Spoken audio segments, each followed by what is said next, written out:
Assalamualaikum, perkenalkan nama saya Ranto Yuni. Di sini saya akan menjelaskan tentang infeksi nosokomial.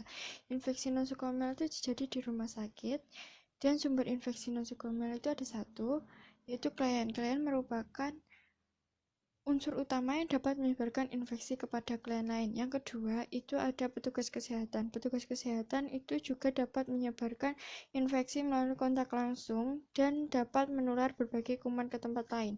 Yang ketiga, pengunjung. Pengunjung dapat menyebarkan infeksi keluar ke dalam rumah sakit. Yang keempat, sumber lain. Sumber lain seperti lingkungan rumah sakit yang meliputi lingkungan umum. Dan cara mencegahnya, yang satu, cuci tangan 6 langkah. Yang kedua, itu menggunakan sarung tangan ketika melakukan tindakan. Yang ketiga, menggunakan cairan antiseptik untuk membersihkan luka pada kulit. Yang keempat, memproses alat habis pakai, dekontaminasi, cuci dan bilas, disinfeksi dan sterilisasi. Yang kelima, pembuangan sampah.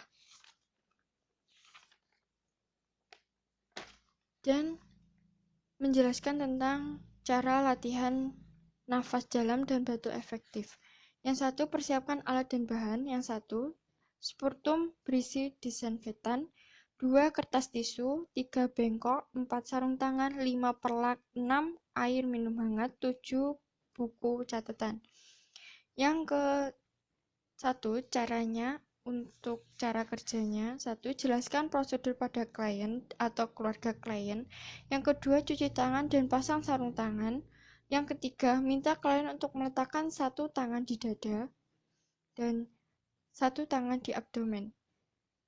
Pada yang keempat, latihan klien untuk nafas perut, menarik nafas lewat hidung hingga 3 hitungan, jaga mulut tetap tertutup.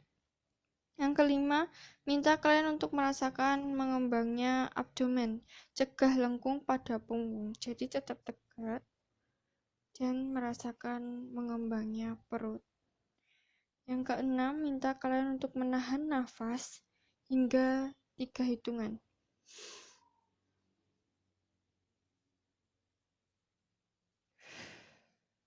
Yang ketujuh, minta klien untuk mengembuskan nafas perlahan dalam 3 hitungan lewat mulut, bibir seperti meniup.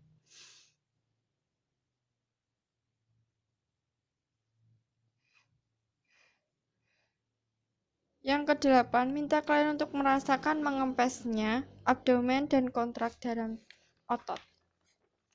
Yang kesembilan, pasang perlak dan bengkok di pangkuan klien. Yang ke-10, minta klien untuk melakukan nafas dalam 2 kali. Yang ketiga, inspirasi, tahan nafas, dan batuk dengan kuat.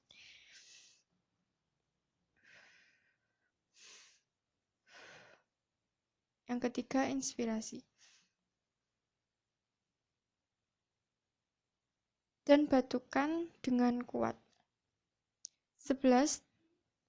Tampung lendir dalam sputum pot. Yang ke-12, bersihkan mulut dan hidung dengan tisu. Yang ke-13, berikan air minum hangat kepada klien. 14, cuci tangan. 15, dokumentasi. Sekian, terima kasih.